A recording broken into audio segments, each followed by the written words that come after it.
Welcome back. We're discussing the economic pressures facing Dubai and the Gulf region in general. With us is Nasser bin Ghaith, an expert in international economics from Dubai, from where he joins us. From Bahrain, we have Christopher Davidson, who teaches international affairs at the University of Durham and is author of Dubai, The Vulnerability of Success. And he's joining us from Bahrain today. And Tariq Yusuf is the Dean of the Dubai School of Government, and he's here in Washington, D.C. with me. If I can bring in Dr. Davidson here from Bahrain, what is your worst case scenario? What do you think is the worst thing that could happen?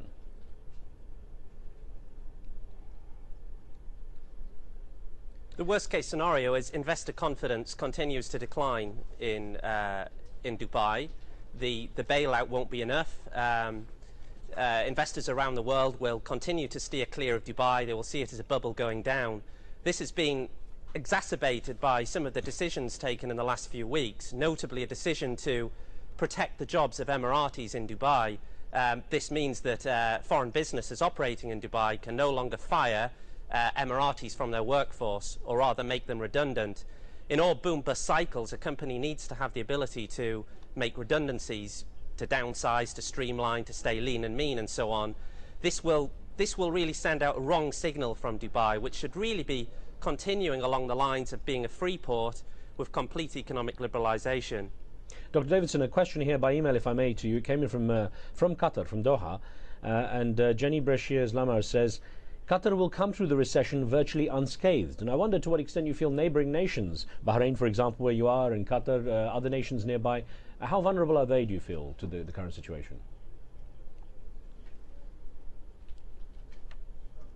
Yes, I think Qatar and Abu Dhabi are in particularly good position. They have fairly substantial sovereign wealth funds, hydrocarbon resources.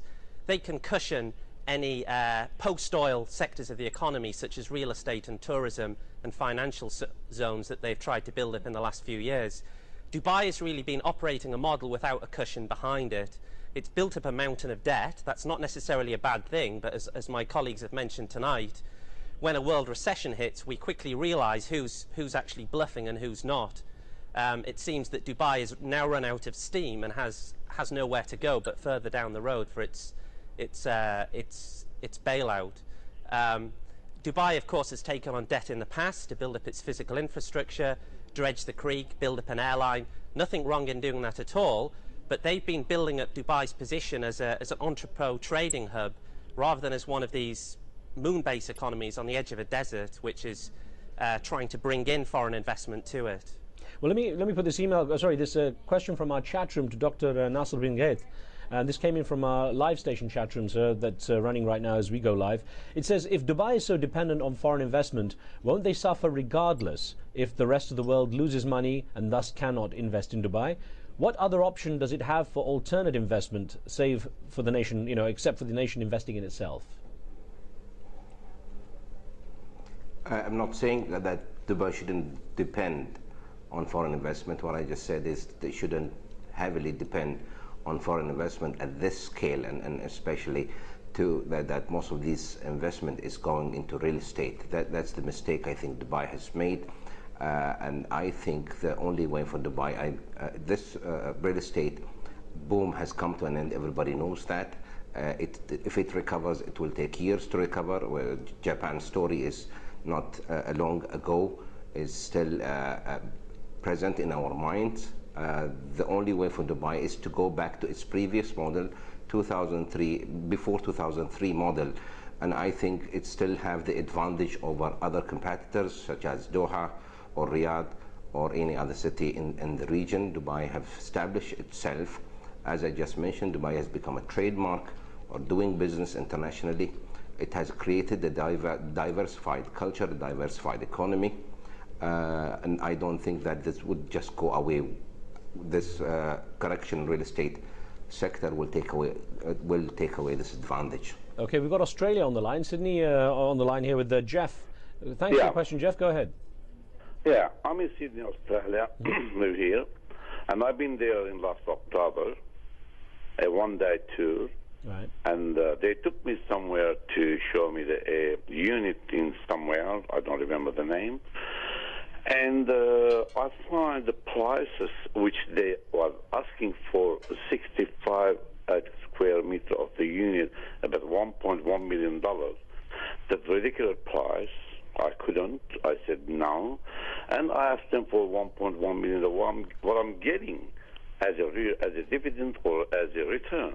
Okay. Well, this is actually, Jeff, let me put this actually to Dr. Tariq Yusuf, who's here with me. Is it that, I mean, it's true, everyone got very excited about the property and money flooded in basically into the real estate market there. Again, could it be that because it was such a young market for Dubai, that it wasn't perhaps regulated enough and people had this kind of experience where suddenly they were looking at incredibly high prices?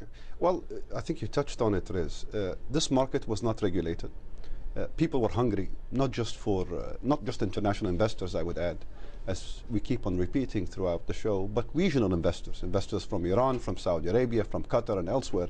The limited investment opportunities in the region, together with high oil prices, meant that as soon as a sector was opened up for foreigners to own, buy and sell, and this sector happened to be real estate in this case, this sector just boomed, ballooned.